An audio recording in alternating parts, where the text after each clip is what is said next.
దేవుని నా మహిమ కలుగును గాక. మరి ఒక ఆదివారము ఈ విధంగా దేవుని సన్నిధిలో కూర్చునే భాగ్యం ఆ దేవాతి దేవుడు మనందరికీ దయచేసి ఉన్నాడు. 2024 సంవత్సరము జనవరి మాసమంతా మనందరినీ ఆయన సజీవ లెక్కలో కాచి ఈ ఫిబ్రవరి మాసంలో మనందరినీ సజీవ లెక్కలో నడిపించిన ఆ దేవాది దేవునికి ఒకసారి స్తుతులు స్తోత్రాలు చెల్లించుకుందాం. ఆమేన్, హల్లెలూయా. దేవుని సన్నిధిలో కూర్చున్న మనందరితో దేవుడు ఈరోజు మాట్లాడుతున్న మాట 34వ కీర్తన 15వ వచనం ద్వారా దేవుడు మనందరినీ దీవించబోతున్నాడు, ఆశీర్వదించబోతున్నాడు, బలపరచబోతున్నాడు, మనతో మాట్లాడబోతున్నాడు. యెహోవా దృష్టి నీతిమంతుల మీద నుండును, ఆయన చెవులు వారి మొరలకు ఒగ్గి ఉన్నవి. ఆమేన్, హల్లెలూయా. దేవుని యొక్క దృష్టి ఎవరి మీద ఉందంటండి? నీతిమంతుల మీదనున్నది. ఆమేన్, హల్లెలూయా. మనందరము దేవుని నమ్ముకున్నాము కనుక, మనందరము దేవుని బిడ్డలము కనుక మనందరి మీద ఆయన యొక్క దృష్టి ఉంటుంది. అంత మాత్రమే కాదు, ఆయన చెవులు మనము ఏ మొర చేస్తే, ఏ ప్రార్థన చేస్తే, ఏ విన్నపము చేస్తే వాటికి వినటానికి సిద్ధముగా ఉంటాయంట.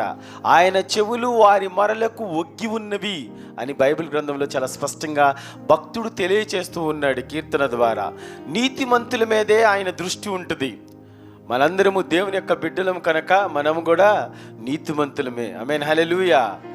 ఆదికాండము 15వ అధ్యాయము 6వ వచనంలో మనము ఏ విధంగా నీతిమంతులమో చాలా స్పష్టంగా దేవుడు తెలియచేస్తూ ఉన్నాడు. అతడు యెహోవాను నమ్మెను, ఆయన అది అతనికి నీతిగా ఎంచెను. ఆమేన్, హల్లెలూయా. అబ్రహాము ఎవరిని నమ్ముకున్నాడండి? దేవుని నమ్ముకున్నాడు. అప్పుడు దేవుడు ఆ భక్తిని అతనికి నీతిగా ఎంచెను. ఆమేన్, హల్లెలూయా. దేవుని యొక్క భక్తుల మీద దేవుని యొక్క కృపా కటాక్షము ఉంటుందని తెలియచేస్తూ ఉన్నాడు. యెహోవా దృష్టి నీతిమంతుల మీద ఉంటుంది. మనము కూడా దేవుని నమ్ముకున్నాం కనుక, మనము నీతిమంతులము కనుక మన మీద ఎవరి దృష్టి ఉంటుందండి? దేవుని యొక్క దృష్టి. అబ్రహాము దేవుని నమ్ముకున్నాడు, అప్పుడు దేవుడు అది అతనికి నీతిగా ఎంచాడు, అతని నీతిమంతుడిగా తీర్చిదిద్దాడు. సో మనందరూ దేవుని నమ్ముకున్నాం కనుక, దేవుని యొక్క బిడ్డలం కనుక ఖచ్చితంగా దేవుని యొక్క దృష్టి ఎవరి మీద ఉంటుందంటే యెహోవా దృష్టి నీతిమంతుల మీదనున్నది. ఆయన యొక్క చెవులు ఎవరి మీద ఉంటాయి అంటే మన ప్రార్థనలకు ఒగ్గి ఉంటవి. ఎప్పుడు ఏ ప్రార్థన చేస్తావో ఖచ్చితంగా దేవుణ్ణి చేరుకుంటాయనే దేవుడు ఈరోజు మనందరికీ తెలియచేస్తూ ఉన్నాడు. ఆమేన్, హల్లెలూయా. 146వ కీర్తన 8వ వచనంలో భక్తుడు ఈ విధంగా సెలవిస్తూ ఉన్నాడు. యెహోవా గుడ్డివారి యొక్క కన్నులు తెరవచేయును, యెహోవా కృంగిన వారిని లేవనెత్తువాడు, యెహోవా నీతిమంతులను ప్రేమించువాడు. ఆమేన్, హల్లెలూయా. మొట్టమొదటిగా తెలియజేసిందంటే యెహోవా దృష్టి నీతిమంతుల మీద ఉంటుంది. ఇప్పుడు భక్తుడు తెలియజేస్తుందంటే తెలుసా, దేవుడు నీతిమంతుల్ని ప్రేమిస్తాడు. ఆమేన్, హల్లెలూయా. నీతిమంతుల మీద ఆయన యొక్క కనుదృష్టి ఉంటుంది.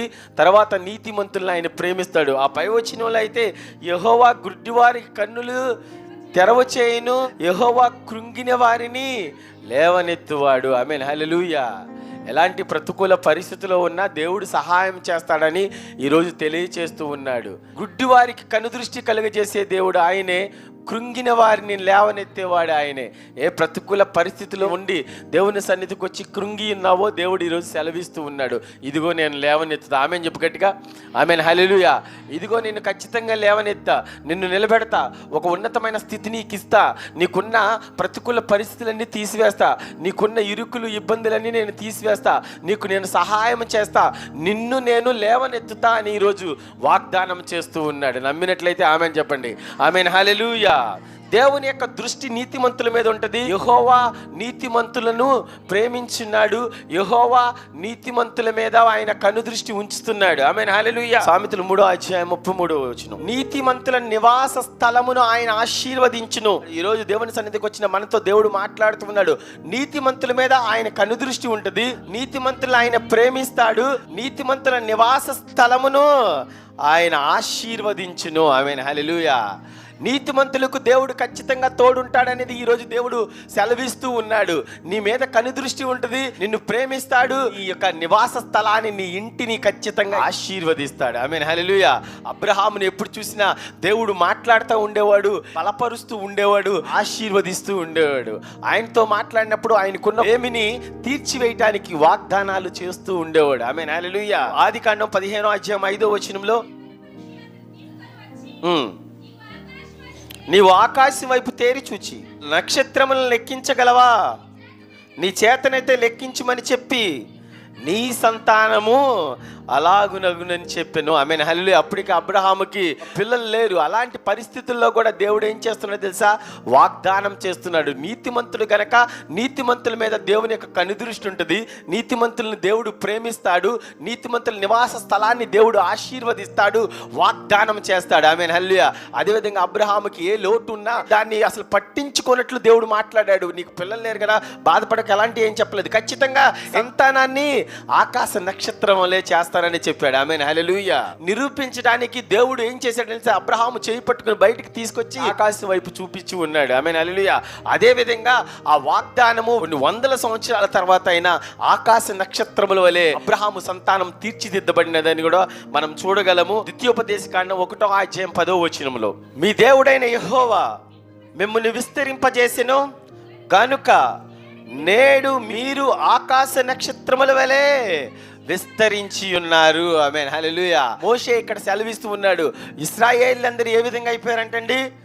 నేడు మీరు ఆకాశ నక్షత్రముల వలె విస్తరించి ఉన్నారు అని భక్తుడైన మోషే మాట్లాడుతూ ఉన్నాడు. ఎప్పుడు చెప్పాడండి ఈ వాగ్దానం దేవుడు? అబ్రహాముకి పిల్లలు పుట్టక ముందే చెప్పాడు. అది నెరవేర్చబడింది. కానీ ఎప్పుడు నెరవేర్చబడింది తెలుసా?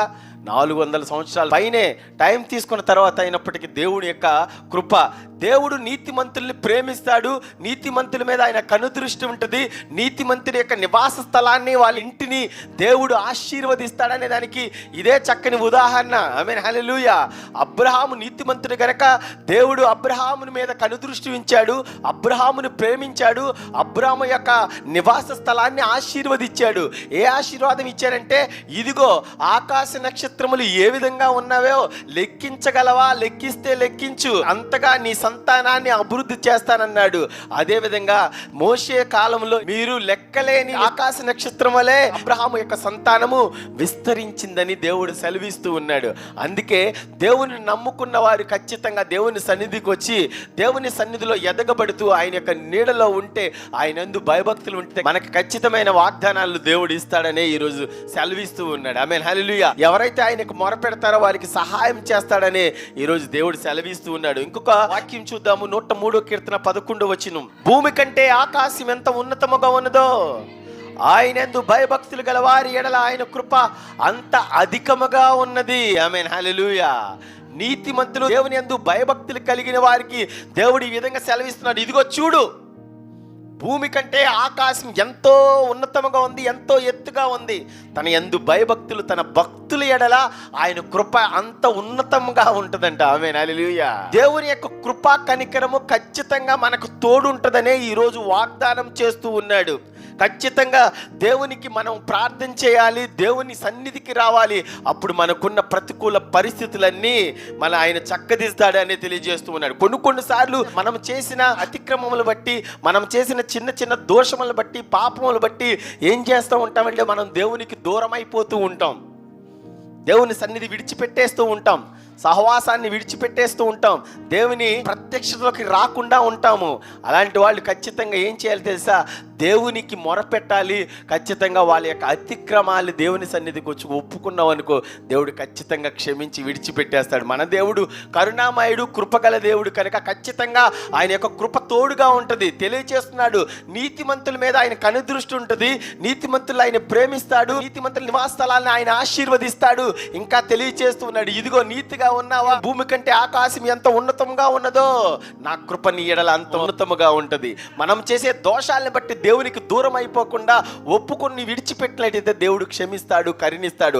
అదే తెలియచేస్తూ ఉన్నాడు. 103:12 భక్తుడి విధంగా తెలియచేస్తూ ఉన్నాడు, పడమటికి తూర్పు ఎంత దూరమో ఆయన మన అతిక్రమములను మనకు అంత దూరపరచి ఉన్నాడు. దేవుని ఒకసారి స్వీకరించి దేవుని నమ్ముకుని ఎంత గొప్ప పాపి అయినప్పటికీ దేవుని సన్నిధిలో మొక్కుకుని నీ పాపాన్ని విడిచిపెట్టి పాపను ఒప్పుకున్నట్లయితే దేవుడు ఏం చేస్తాడు తెలుసా? నీ పాపాల్ని, నీ అతిక్రమాల్ని పడమటికి తూర్పు ఎంత దూరమో మన అతిక్రమములు దేవుడు అంత దూరపరుస్తాడు. అంతటి కరుణామయుడు. ఆమేన్, హల్లెలూయా. అంత కృపగల దేవుడు. ఆయన మన ఎడల ఏ విధంగా జాలి చూపిస్తాడా అన్న విషయాన్ని కూడా తర్వాత వచనంలో భక్తుడే తెలియచేస్తూ ఉన్నాడు. తండ్రి తన కుమారుని ఎడల జాలి పడినట్లు యెహోవా తన యందు భయభక్తులు గలవారి ఎడల జాలి పడతాడు. ఆమేన్, హల్లెలూయా. తండ్రి ప్రేమను చూపించాడు. తండ్రి ఏ విధంగా నిన్ను ప్రేమిస్తాడో, తండ్రి ఏ విధంగా జాలి పడతాడో, అదే విధంగా దేవుని యందు నువ్వు భయము భక్తి కలిగి నీతిగా జీవించావా, నీ అతిక్రమాలన్నీ ఏం చేస్తాడు అండి? పడమటికి తూర్పు ఎంత దూరమో అంత దూరం చేస్తాడు. ఆమేన్, హల్లెలూయా. దేవుని నమ్ముకున్న బిడ్డలకి దేవుడు కాచి కాపాడుతాడు, తోడుంటాడనే విషయాన్ని కూడా దేవుడు సెలవిస్తూ ఉన్నాడు. 34వ కీర్తన 4వ వచనంలో భక్తుడు ఈ విధంగా మాట్లాడుతూ ఉన్నాడు.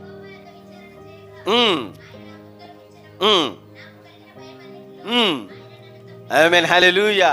దేవుని దగ్గర ప్రార్థన చేయాలి, దేవుని విడిచిపెట్టకూడదు. దేవుని సముఖమునందు విచారణ చేయాలి, ప్రార్థించాలి, మన అవసరతలు తెలియచేయాలి.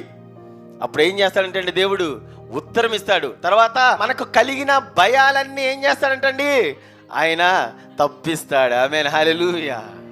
భయపడే స్థితిలో ఉంటే దేవుడు ఏం చేస్తాడు తెలుసా? తప్పిస్తాడు. ఎప్పుడంటే దేవుని సన్నిధికి వచ్చి మొరపెట్టాలి. ఆయన కృపగల దేవుడు, కరుణగల దేవుడు కనుక ఖచ్చితంగా నిన్ను తప్పిస్తానని ఈరోజు సెలవిస్తూ ఉన్నాడు. ఆమేన్, హల్లెలూయా. అదేవిధంగా దేవుని సన్నిధికి వచ్చినప్పుడు ఖచ్చితంగా వాక్యాన్ని ద్వారా ఏం చేస్తావంటే నువ్వు బలపరచబడతావు. మనకు కలిగిన భయాలన్నీ దేవునికి తెలియచేయాలి. ఎక్కడ తెలియచేయాలంటే దేవుని సన్నిధిలో తెలియచేయాలి. అప్పుడు ఖచ్చితంగా ఆయన మనకు ఉత్తరం ఇస్తాడు, జవాబిస్తాడు, సమాధానం ఇస్తాడు. 119వ కీర్తన 50వ వచనంలో భక్తుడు ఈ విధంగా తెలియచేస్తున్నాడు. నీ వాక్యము నన్ను బ్రతికించును, నా బాధల్లో ఇదే నాకు నెమ్మది కలుగజేయును. ఆమేన్, హల్లెలూయా. వాక్యం విశ్వసించి అందరు నాతో కలిసి చెప్పండి. నీ వాక్యము నన్ను బ్రతికించును, నా బాధలలో ఇదే నాకు నెమ్మది కలుగజేయును. ఆమేన్, హల్లెలూయా. దేవుడు మన అతిక్రమాలు దూరపరుస్తాడు. దేవుడు మనల్ని ప్రేమిస్తాడు. దేవుని యొక్క కనుదృష్టి మన మీద ఉంటుంది. దేవుడు మన నివాస స్థలాలను దీవిస్తాడు. ఎప్పుడు తెలుసా? ఆయన సన్నిధులను విచారణ చేసినప్పుడు, ప్రార్థించినప్పుడు, దేవుని సన్నిధికి వస్తూ ఉన్నప్పుడు, వాక్యం వింటూ ఉన్నప్పుడు ఆ వాక్యం ఏం చేస్తుంది తెలుసా? నిన్ను బ్రతికిస్తుందంట. ఆమేన్, హల్లెలూయా. ఈ వాక్యం నన్ను బ్రతికించును, బాధల్లో నెమ్మది. ఆమేన్, హల్లెలూయా. మనిషి అన్న తర్వాత బాధలు అనేవాళ్ళు లేని వాళ్ళు ఉన్నారు అంటే మనం ఎంత సెర్చ్ చేసి చూసినా బాధలు లేనివాడు మనం చూడలేము. ఆమేన్, హల్లెలూయా. మీలో బాధలు అనేవి లేవు అనేవాళ్ళు చేతులు ఎత్తండి. చూసారా? ఒక్కళ్ళు కూడా చేతులు ఎత్తలా. ఏమండి? బహుశా మన జీవితంలో, మన శరీరంలో బాధలు ఉంటాయి. ఒకవేళ శరీరంలో బాధ లేదా అంటే మనసులో బాధ ఉంటుంది. ఆమేన్, హల్లెలూయా. మనసులో కూడా బాధ లేదంటే మన కుటుంబంలో ఏదో ఒక బాధ ఉంటుంది, ఏదో ఒక కలత ఉంటుంది. పోనీ కుటుంబంలో బాధ లేదా అంటే స్నేహితుల ద్వారా బాధ మనకు కలగవచ్చు. స్నేహితుల ద్వారా బాధ కలగలేదంటే బంధువుల ద్వారా బాధ కలగవచ్చు. పోనీ బంధువుల ద్వారా బాధ కలగలేదంటే కుమారుల ద్వారా బాధ కలగవచ్చు. కుమారుల ద్వారా కూడా బాధ కలగలేదంటే ఎక్కడైతే మనం ఉద్యోగం చేస్తామో మన పై అధికారుల ద్వారా బాధ కలగవచ్చు.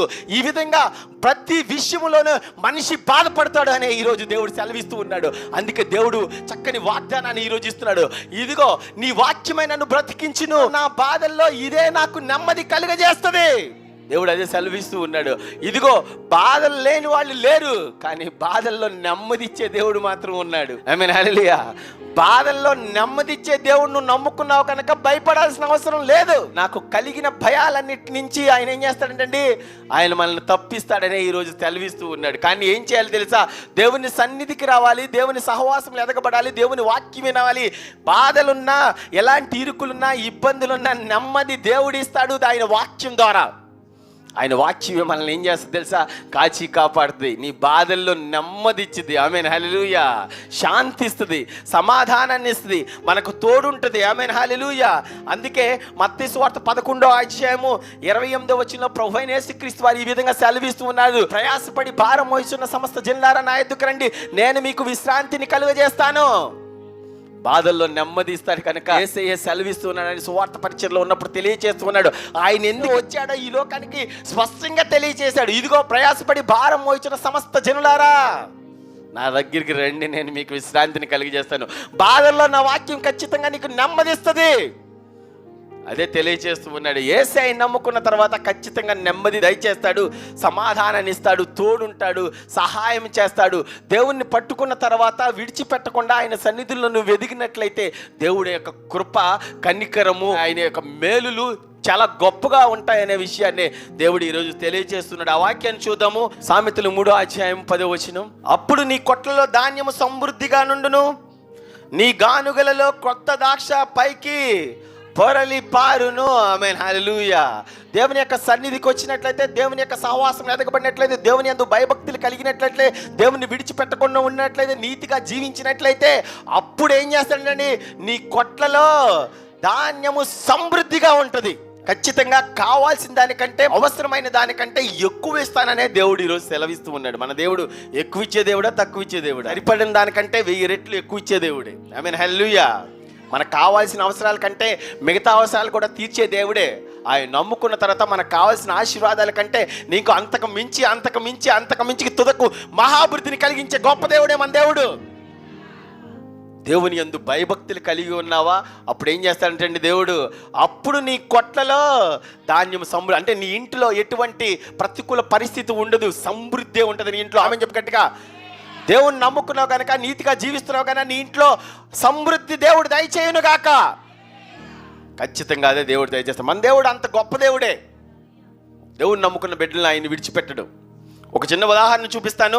లూకా సువార్త 5:4. ఆయన బోధించుటకు చాలించిన తర్వాత, నువ్వు దోణిని లోతుకు నడిపించి చేపల పట్టుకు మీ వలలు వేయడని సీమోనుతో చెప్పగా, సీమోను, ఏలినవాడా, రాత్రి అంతయు మేము ప్రయాసపడితిమి కానీ మాకేమీ దొరకలేదు, ఆయనను నీ మాట చప్పున వలలు వేతుమని ఆయనతో చెప్పెను.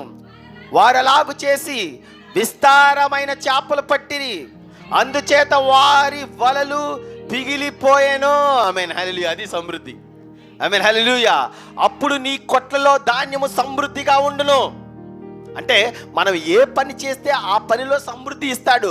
ఇక్కడ మనం చూసిన ఉదాహరణలు అయితే ఆయన జాలరీ కనుక ఖచ్చితంగా ఆయన చేసే వృత్తిలో, ఆయన చేసే పనిలో ఏం చేస్తాడంటే సమృద్ధి ఇస్తాడు. దేవుని యొక్క మాట ప్రకారము జీవించాలా, దేవుని యొక్క మాట చిత్త ప్రకారమే పని చేయాలా, అప్పుడే దీవించబడతావు, ఆశీర్వదించబడతావు. దానికే దేవుడు సెలవిస్తున్నాడు, ఇదిగో నువ్వు చేపలు పెట్టలేకపోతున్నావేమో కానీ ఇదిగో నేను చెప్పినట్టు చేయి, నువ్వు దోణిని లోతుకి నడిపించి చేపలు పట్టుకు నీ వలలు వేయి. ఆ మాట ఒకటే చెప్పాడు కానీ ఆయన చిత్తం నెరవేర్చబడింది. ఆయన ఆజ్ఞ ఇచ్చాడని చెప్పుకోవచ్చు. నువ్వు దోణిని లోతుకు నడిపించి వలలే అన్న మాటే ఆయన చిత్తం. దాని ప్రకారమే జీవించాలి. ఇక్కడ ఆ భక్తుడు తెలియచేస్తున్నాడు, విశ్వాసం కలిగిన మాట చాలా చక్కగా మాట్లాడుతూ ఉన్నాడు. దానికి ఏం చెప్తున్నాడండి, ఏలినవాడా, రాత్రి అంతా మేము ప్రయాసపడితిమి, అంతే, ఇంకా అవసరం లేదని అల్లా. ఆమేన్, హల్లెలూయా. ఆ మాట చెప్పొచ్చు. అక్కడ సీమోను పేతురు ఏం చెప్పొచ్చండి, అక్కడ రాత్రల్లా అదే చోట వేసాము, అదే ప్లేసు, అదే సముద్రము, అదే ప్లేస్లో వేసాము, మీరు ఎక్కడైతే చెప్పారో అక్కడే మేము రాత్రంతా వలలేసి చేపలు పడతానే ఉన్నాము కానీ మాకేమీ దొరకలేదు. ఇంకా అనవసరం, వ్యర్థమైన అనల్లా దేవుని యొక్క చిత్తం కోసం ఎదురు చూశాడు. ఆయన యొక్క మాట మీద విశ్వాసం ఉంచినట్లు దేవుడు సెలవిస్తూ ఉన్నాడు ఇక్కడ. ఆమేన్, హల్లెలూయా. భక్తుని యొక్క విశ్వాసాన్ని దేవుడు చాలా స్పష్టంగా చూపించి ఉన్నాడు. ఏం చేస్తున్నాడండి, ఏలినవాడా, రాత్రంతా మేము ప్రయాసపడ్డాము కానీ మాకేమీ దొరకలేదు, అయినను నీ మాట చప్పున వలవేత్తును. ఆమేన్, హల్లెలూయా. దేవుని యొక్క చిత్తానికే, దేవుని యొక్క చిత్త ప్రకారం నువ్వు జీవించావా, దేవునికి అనుగుణంగా జీవించావా, దేవుని యొక్క మాట ప్రకారం జీవించావా, సన్నిధిలో ఎదగబడి దేవునితో సహవాసం చేసావా, ఆయన మాట ప్రకారం జీవిస్తే అప్పుడు నీ కొట్టలో ధాన్యము సమృద్ధిగా ఉంటది. ఎక్కడ కూడా సమృద్ధి లేదు, చేపే దొరకలేదు. అలాంటి ప్రతికూల పరిస్థితుల్లో కూడా దేవుని యొక్క మాటకి లోబడాడు గనకే ఆయన విస్తారమైన చేపలు పడ్డం అనేది జరిగింది. నీ మాట చప్పున మేము వలవేత్తమని ఆయనతో చెప్పినాం, ఆయన ఆజ్ఞ ప్రకారమే చేశాడు గనకే దీవించబడ్డాడు. ఆమేన్, హల్లెలూయా. ఆయన చిత్త ప్రకారం చేశాడు గనకే ఆయన ఆశీర్వదించబడ్డాడు. దేవుని యొక్క మాట ప్రకారం చేస్తే ఖచ్చితంగా దీవించబడతావు, ఆశీర్వదించబడతావు అనే దానికే చక్కని ఉదాహరణ. యేసయ్య మాట ప్రకారం కాకుండా మన ఇష్టానుసారంగా మనము మన జీవితాన్ని మలుచుకుని జీవిస్తే అక్కడ ఎదుగుదల ఉండదు. అక్కడ దీవెన ఉండదు, అక్కడ ఆశీర్వాదాలు ఉండవు, సమస్తం కోల్పోతూ ఉంటాము. దీంట్లో భయపడాల్సిన అవసరం లేదు, ఎందుకంటే మన దేవుడు సజీవుడు, సమర్థుడు కనుక ఖచ్చితంగా సహాయం చేసే దేవుడు. దేవుని చిత్త ప్రకారం చేస్తే ఆయన యొక్క కనుదృష్టి నీ మీద ఉంటుంది. ఆమేన్, హల్లెలూయా. అదే ఈరోజు దేవుడు మనతో మాట్లాడుతున్నాడు. నీతిమంతుల మీద ఆయన కనుదృష్టి ఉండును, నీతిమంతుల నివాస స్థలాన్ని ఆయన ఆశీర్వదించును, నీతిమంతులను ఆయన ప్రేమించును. కనుక ఇక్కడ భక్తుడికి కూడా ఆయన యొక్క కనుదృష్టి ఉంది కనుక ఆయన పడ్డ కష్టాన్ని చూశాడు, ప్రయాసపడిపోతూ ఉన్నాడు. అందుకే వెంటనే ఏం చేశాడు, నువ్వు దోణిని లోతుకు నడిపించే వాళ్ళే ఖచ్చితంగా చేపలు పడతాయని చెప్పాడు. వెంటనే అక్కడ ఎటువంటి అపనమ్మకం లేకుండా భక్తుడు సెలవిస్తూ ఉన్నాడు, రాత్రంతా ఇక్కడే ప్రయాసపడ్డాము కానీ నీ మాట ఉంది కదా, ఆ మాట ప్రకారమే మేము చేస్తామన్నాడు. వారు అలాగూ చేసి విస్తారమైన చేపలు పట్టిరి. అది ఆమేన్, హల్లెలూయా. విస్తారంగా ఖచ్చితంగా దేవుడు మనందరినీ దీవిస్తాడు, ఆశీర్వదిస్తాడు. అప్పుడు నీ కొట్లలో ధాన్యము సమృద్ధిగా ఉంటుంది. ఇతనికి కావాల్సిన దానికంటే ఎక్కువ సమృద్ధినే ఇచ్చాడు. అదే కదండి, విస్తారంగా ఇచ్చాడు.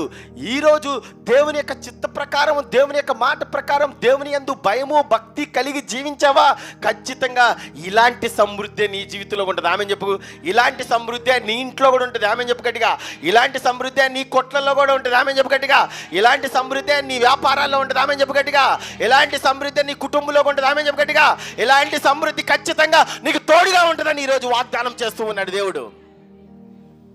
కానీ నువ్వు దేవుని యందు భయము భక్తి కలిగి ఉన్నట్లయితే దేవుడు ఖచ్చితంగా దీవిస్తాడు, ఆశీర్వదిస్తాడనే ఈరోజు దేవుడు సెలవిస్తూ ఉన్నాడు. ఆమేన్, హల్లెలూయా. మత్తయి సువార్త 14:17 వారు ఇక్కడ మన యొద్ద 5 రొట్టెలను 2 చేపలు తప్ప మరేమీ లేదని యేసయ్యతో చెప్పిరి. అందుకైనా వాటిని నా యొద్దకు తండి. అది ముఖ్యం. ఆమేన్, హల్లెలూయా. ప్రభువైన యేసుక్రీస్తు వారు సువార్త పరిచర్యలో ఉన్నప్పుడు కొండ మీద ప్రసంగం చేస్తూ ఉన్నప్పుడు ఆయన యొక్క ప్రసంగానికి జనాలందరూ అక్కడే ఉండిపోవటం అనేది జరిగింది. ఆలస్యం అయిపోతే అక్కడ నులికి తినటానికి తిండి లేని పరిస్థితిలో శిష్యులందరూ సెర్చ్ చేశారు, ఎక్కడ ఆహారం దొరికిద్దా. 5,000 మందికి ఆహారం వెంటనే అక్కడక్కడే ఏర్పరచబడిద్దండి. 5,000 మందికి 100 మందికే మనం వెంటనే భోజనం సిద్ధపరచలేము ఇప్పుడే కదండి. కానీ దేవుడు ఏం చెప్పాడంటే 5,000 మంది జనులందరికీ ఆహారం సిద్ధపరచడే, మీరే సిద్ధం చేయండి అంటే ఎతికితే ఏం దొరికినాయంటండి, 5 రొట్టెలు 2 చేపలు. ఆమేన్, హల్లెలూయా.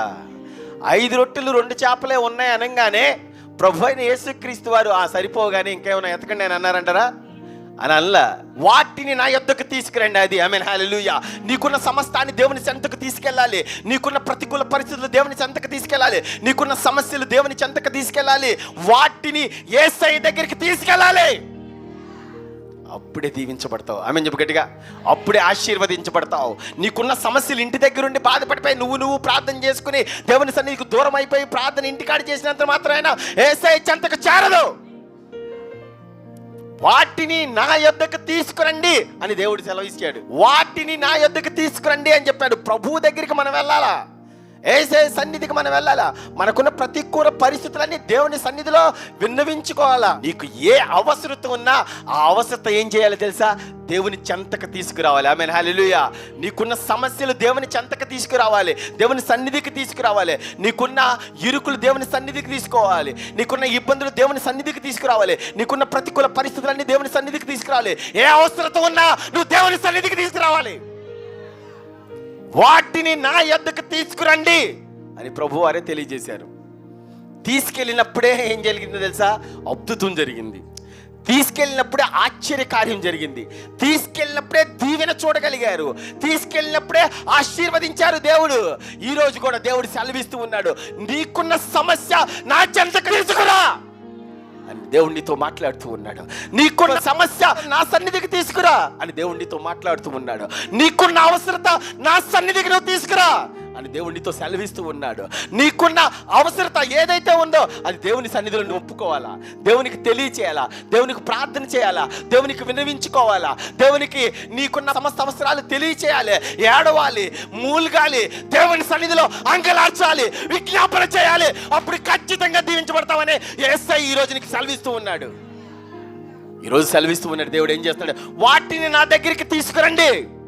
నీకున్న సమస్త అవసరాలు దేవుని చెంతకు తీసుకెళ్ళావా? నీకున్న ప్రతికూల పరిస్థితులు దేవుని సన్నిధికి తీసుకెళ్ళావా? నీకున్న అవసరతలు దేవుని సన్నిధిలో నువ్వు ఎప్పుడైనా చెప్పావా? దేవుని సన్నిధిలో నువ్వు ఉన్నావా? ఎదగబడుతున్నావా? సంఘానికి దూరం అయిపోతున్నావా? ఒకసారి నువ్వు పరీక్షించుకో. ఇంత జరిగిన తర్వాత ఎన్ని వారాలు దేవుని సన్నిధికి వెళ్ళినా నా జీవితంలో ఎదుగు లేదు, బాధపడుతున్నావా అంటే దాని అర్థం ఏంటో తెలుసా? అవిశ్వాసంతో దేవుని సన్నిధికి తీసుకొచ్చావు నీ అవసరతలు. ఆమేన్, హల్లెలూయా. విశ్వసించి తెలియజేయి. ఖచ్చితంగా శిష్యులందరూ ఏం చేశారు తెలుసా? విశ్వాసంతో తీసుకెళ్లారు. నవ్వుకుంటా ఏం తీసుకెళ్ళా. ఈ 5 రొట్టెలు 2 చేపలు 5,000 మందికి అసలు ఎక్కడ సరిపోతాయి, ఏం పెడతామో అనేం నవ్వుకోలా, ఏం ఎటకారాలు ఏం చేయలా. విశ్వసించారు. ఇది జరిగిద్దన్నారు. ఇది జరిగిద్దన్న విశ్వాసంతో ప్రభు చెంతకు తీసుకెళ్లారు. ఒక అద్భుతం చూస్తామనే ప్రభు చెంతకు తీసుకెళ్లారు. మహత్కార్యాన్ని దేవుడు చేయబోతున్నాడు అని విశ్వసించారు. దేవుని సన్నిధిలో కూర్చొని నువ్వు కూడా ఈరోజు దేవుడు ఒక గొప్ప అద్భుతం చేయబోతున్నాడు. ఖచ్చితంగా మహత్కార్యం చేయబోతున్నాడు, దీవించబోతున్నాడు, ఆశీర్వదించబోతున్నాడు. మునుపెన్నడు చూడని అద్భుతం నీ జీవితంలో చేయబోతున్నాడు. అందుకే దేవుడు ఏం సెలవిస్తున్నాడు తెలుసా? వాటిని నా యొద్దకు తీసుకురండి అని సెలవిస్తున్నాడు. ఆమేన్, హల్లెలూయా. నీకున్న అవసరత దేవుని చెంతకు తీసుకెళ్తే ఖచ్చితంగా దీవిస్తాడు, ఆశీర్వదిస్తాడు, వాటిని విస్తరింపచేస్తాడు. నీ కొట్లలో ధాన్యము సమృద్ధిగా ఉంటది. ఎప్పుడో తెలుసా? దేవుని చెంతకు వచ్చినప్పుడు నీకున్న సంవత్సర అవసరాలు దేవునికి తెలియచేసినప్పుడు. ఆమేన్, హల్లెలూయా. నీ రాబడి అంతరిలో ప్రథమ ఫలమును, నీ ఆస్తిలో భాగమును ఇచ్చి, రాబడిలో ప్రథమ ఫలము దశమభాగం ఖచ్చితంగా తీయాలి, ప్రథమ ఫలం తీయాలి, నీ ఆస్తిలో సహభాగం ఇచ్చి దేవుణ్ణి కనపరచాలి. ఈరోజు దేవుని సన్నిధిలో కూర్చున్న మీరు నీ రాబడిలో ఉన్న ప్రథమ ఫలము దశమభాగము ఏదైతే ఇచ్చావనుకోండి, దేవుని సన్నిధికి వచ్చి ఇచ్చావనుకో, అప్పుడు ఏం చేసినట్లు లాస్ట్లో చూపాడు, యెహోవాను కనపరచుడే అంటే దాని అర్థం ఏంటి తెలుసా? నువ్వు దశమభాగం ఇవ్వడానికి దేవుని సన్నిధిలో నిలబడ్డావు. నీ రాబడి అంటలో ప్రథమ ఫలం తీసి దేవుని సన్నిధిలో నిలబడ్డావు అంటే దాని అర్థం ఏంటో తెలుసా? చెప్పాడు ఏంటంటే, యెహోవాను కనపరిచావు, దేవుని స్తుతించావు, దేవుని ఆరాధించావు, దేవుని సన్నిధిలో నిలబడ్డావు. ఇదిగో దేవా, నాకు ఇచ్చిన సమృద్ధిలో నేను నీకు ప్రథమ ఫలం ఇస్తున్నానని ఒక గర్వంగా నిలబడ్డావు. అది అర్థం.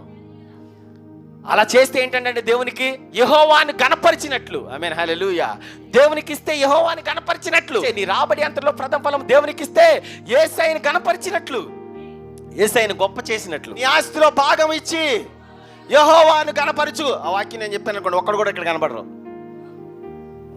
గట్టిగా వేస్తున్నారు సారు అనుకుంటారా? నీ ఆస్తిలో భాగం ఏదైనా అడగొచ్చు, కానీ ఇది ఏమడగకూడదు తెలుసా?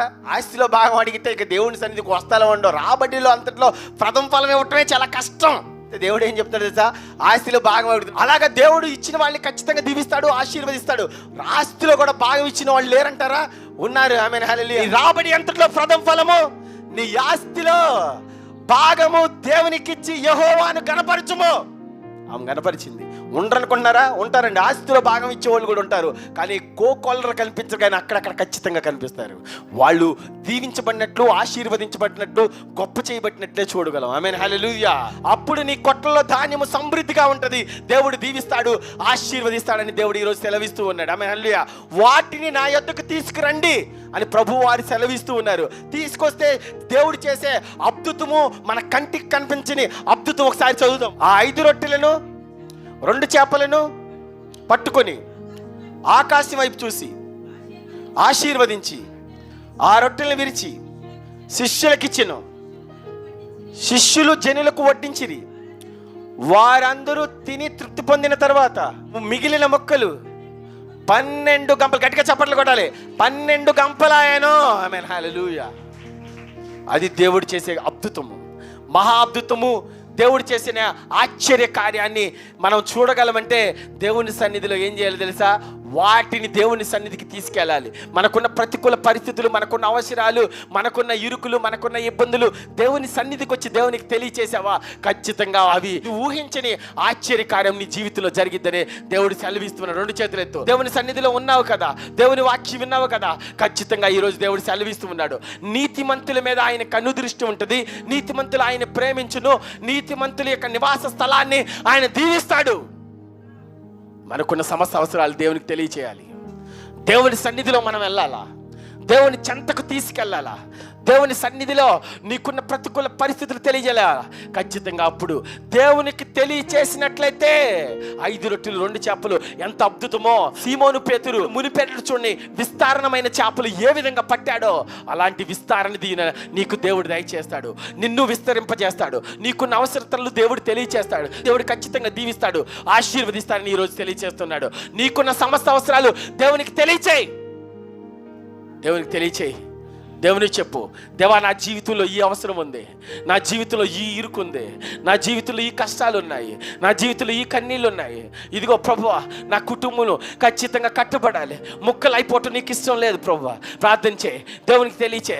ఇదిగో నా కుమారుడు నా మాట వింటలేదు, దేవునికి తెలియచే. నా కుమార్తె నా మాట వింటలేదు, దేవునికి తెలియచే. నా కుమార్తెకి వివాహం చేయాలి, దేవునికి తెలియచే. నా కుమారుడు చదువులో ఉన్నతమైన స్థితికి వెళ్ళాలి, దేవునికి తెలియచే. నా కుమారుడు 10th క్లాస్ రాయిపోతున్నాడు, నా కుమార్తె 10th క్లాస్ రాయిపోతుంది, దేవునికి తెలియచే. వాటిని నా యొద్దకు తీసుకురండి అని దేవుడు ఈరోజు సెలవిచ్చి ఉన్నాడు. నీ సమస్త అవసరాలు దేవుని చెంతకు తీసుకెళ్ళు. దేవుడు ఖచ్చితంగా దీవిస్తాడు, ఆశీర్వదిస్తాడు. మునిపెన్నడు చూడని అద్భుతం నువ్వు చూస్తావు. శిష్యులు వాళ్ళ జీవితంలో మునిపెన్నడు చూడని అద్భుతం ఏ విధంగా చూశారో అలాంటి మహా అద్భుతం నువ్వు చూడగలవు. ఆమేన్, హల్లెలూయా. ప్రార్థన. దేవానికి వందనాలు, స్తోత్రాలు ప్రభువా. ఈరోజు మాతో మాట్లాడి ఉన్నారు. యెహోవా కన్నులు నీతిమంతుల మీద ఉండును, యెహోవా నీతిమంతులను ప్రేమించును, యెహోవా నీతిమంతుల యొక్క నివాస స్థలాన్ని ఆశీర్వదించును. ఖచ్చితంగా మీరు ప్రేమించే ఒక గొప్ప కుమారులుగా కుమార్తెలుగా ఇక్కడ కూర్చున్న వాళ్ళు ప్రభువా చేతులెత్తి ఉన్నారు ప్రభువా. ఒకసారి వాళ్ళందరినీ దీవించండి, ఆశీర్వదించండి. బేతేలు సంఘములో ఉన్న ప్రభువా ఎంతమంది అయితే ప్రభువా చేతులెత్తి ఉన్నారో, దేవుని సంతకు ఎంతమంది అయితే వచ్చి ఉన్నారో ప్రతి ఒక్కరిని పేరు పేరుని మీ చేతికి అప్పగిస్తున్నాను. వాళ్ళని దీవించండి, ఆశీర్వదించండి, అద్భుతాలు చేయమని వేడుకొనిచున్నాను ప్రభువా. ఆమేన్, హల్లెలూయా.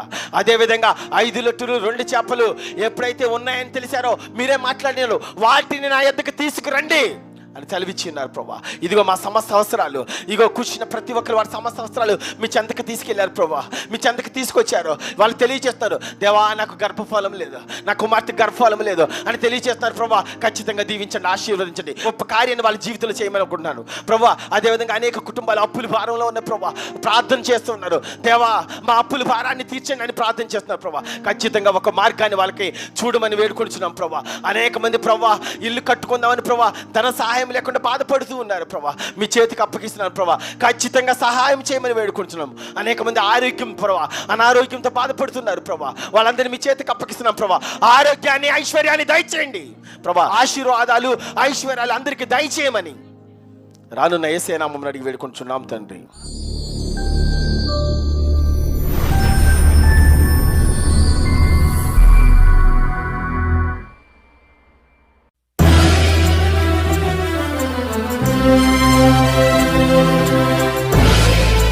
Thank you.